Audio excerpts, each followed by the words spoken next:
Stuck in self-doubt, unstuck through a perspective.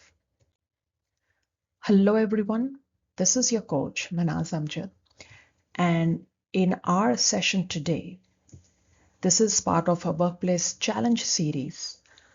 I am going to share with you a story from my coaching world. This story is of Alia. She's a senior lead with more than 12 years of work experience and at present is going through a workplace challenge. The challenge is that she is stuck in the same role for the past 3 years, and considering that she already has been finished almost 12 years in her profession, the next given role that she's aiming for is a way more senior. And despite her best efforts, performances, and plan, she kind of find herself that she's really not been able to find a way out to get there. The appraisals goes well, but towards the end of it, she's back into the same role. And here's where what really brought Alia to me. Her present state of mind is holding a very low level of confidence. Besides the self-doubt, she also is suffering from imposter syndrome. And this one I have specifically put an underline here because this was something that she kept on repeating to herself. So this is part of her inner narrative where Alia constantly in her self-talk consider herself as not worthy enough. So the session today we will have, friends, I will share with you the tools that I had worked with Alia in resolving this particular issue, which was unstuck her.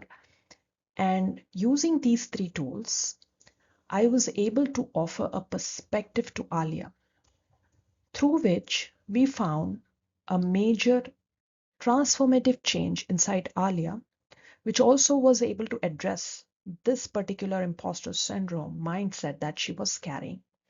So this session is all about sharing with you a piece from the coaching work we did together, and also helping you understand how perspective can at times really help bring that change into the limiting beliefs that we carry within ourselves. The tools I used with Alia were narrative technique, very case specific Q&A that I gave her specific to the problem that she was in. And this was not just the problem, this is just one statement. And the deep dive sessions we did where I probed her and we digged deeper and deeper to understand what really was the cause of this state of mind and this workplace challenge. The story which I was able to extract and that unearthed when I went through the narrative technique and the responses that Alia has written, it's a combination of certain beliefs she held and the meanings she attached to certain things in her life. I probed her based on her responses to very specific to certain points where I felt she need to understand it more at a deeper level. And then the deep dive sessions were to help her look inward. So let's get into the story. This is a real life one, and this is about a person who, despite having more than 12 years of work experience, is going through a state of mind which has limited this person from further growth, both in the personal life and in professional life. So the story I found through Alia's narration was about these 3 coconut trees in her backyard. And on probing further, I learned that she considered this was a belief she held. And remember, friends, belief are the lens through which we look at the world. Each one of us have our own unique internal world, and today we are having a glimpse of the world of Alia, her inner world. So this there were 3 coconut trees in her orchard, and Alia were 3 sisters, including herself. She had an elder sister and a younger one, and she was in the middle. Now, Alia, when she shared the story with me, she explained to me how she has been living in the native town. Right now, the situation is she's in her native town, in the house that she has grown up since her childhood, and she's taking care of her elderly parents, while her other 2 sisters have moved cross continents. One of her sister has moved continents, the other one is in some other location, and she's the only one here.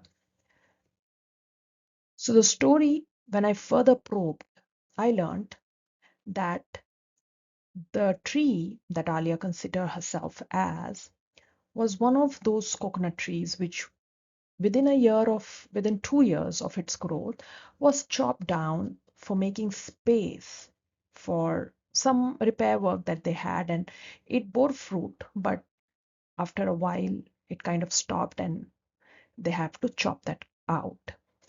Then the other one, many years later, these 2 trees were flourishing, and the other one, she shared with me that once there was a very heavy storm which uprooted one of those coconut tree.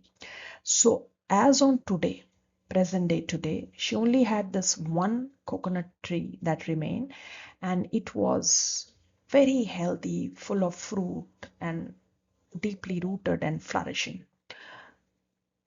So I asked her, what meanings do you derive from the story that you carry inside you?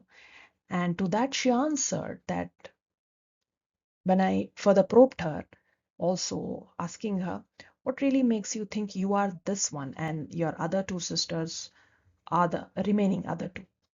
So on that she said, based on her own experiences, she has not really found any way out in her personal and professional life. And the reason why she considered herself as one of that tree which was cut down after 2 years of its growth, meaning something that got a life cut short within a very short period of time.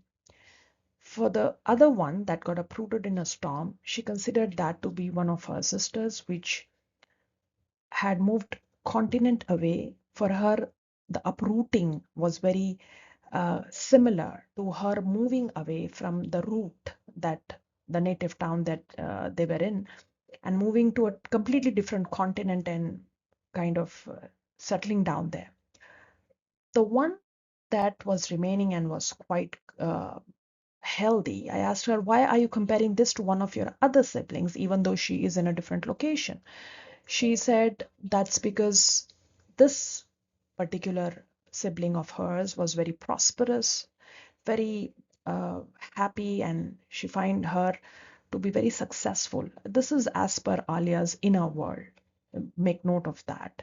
Each one of us have our own perspective. So she, just her own observations, felt that this tree was very uh, similar to that of that sister who was quite prosperous.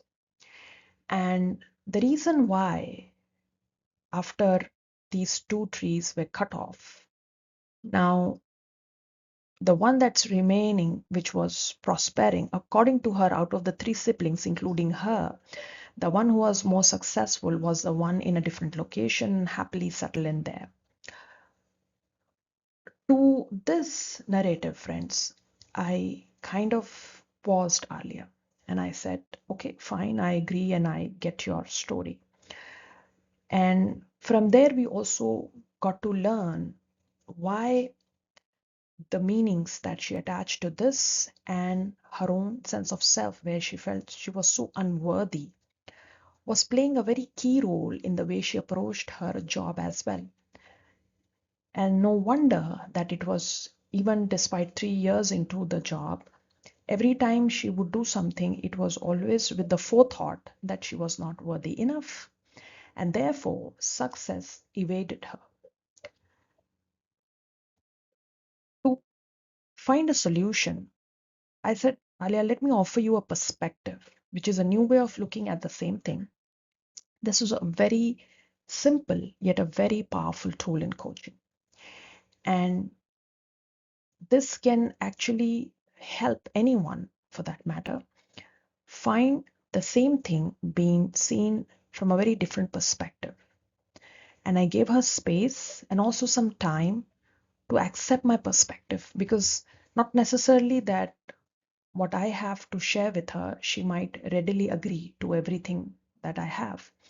So I gave her the space and I said, I'll give you some time, but I offer you this perspective and I want you to think over it. And if you really feel aligned, then we'll move ahead. Otherwise, we choose another tool. So here's the perspective, the point of view that I offered her, which was, I said, fine, Alia, let's get back to our same story of your two sisters, and this one is you, which was cut down after 2 years, and this one remaining.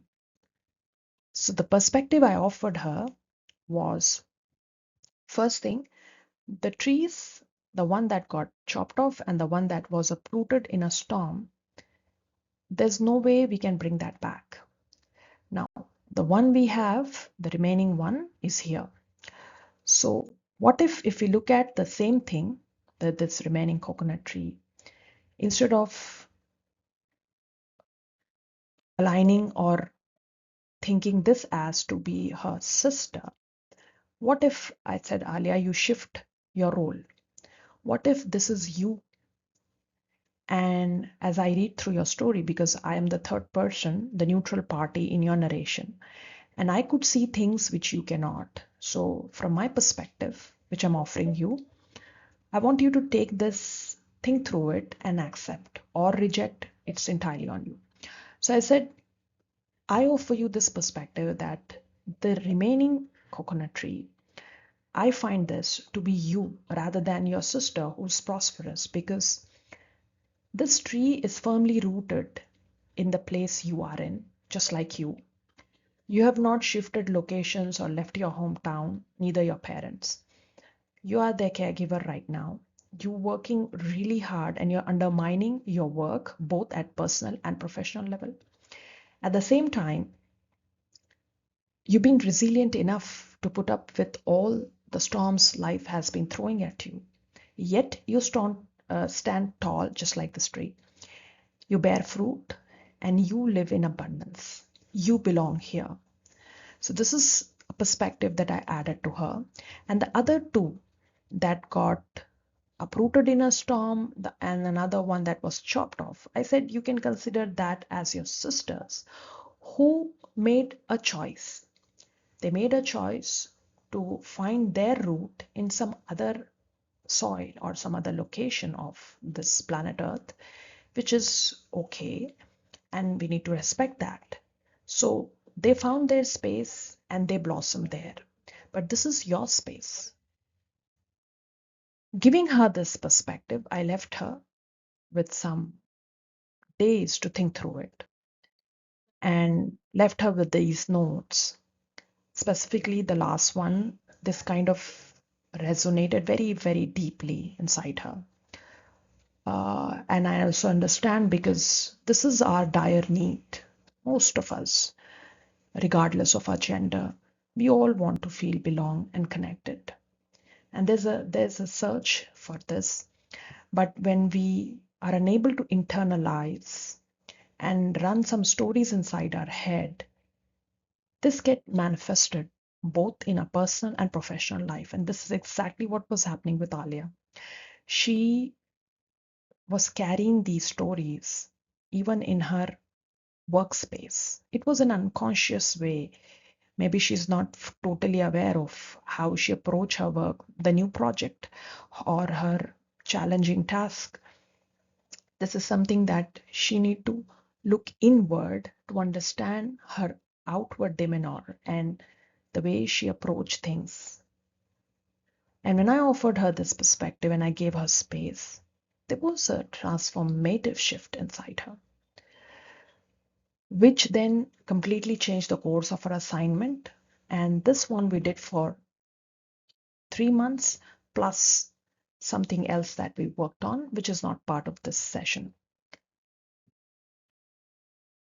Friends, perspective is a very, very powerful way of looking at things that we may fail to really get the essence of, just the way Alia was unable to. And when we look at the same thing in a very objective way and offer the space and seek support to get that wisdom, it might really change the course of your life, just the way it did for Alia.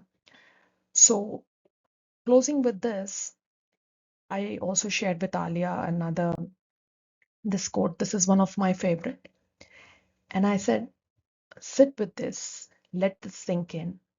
And if you, just like Alia, think you need support in the way you look at things, the link is in the description box of this video. Feel free to connect, and I look forward to help you just the way I did the work with Alia. Thank you.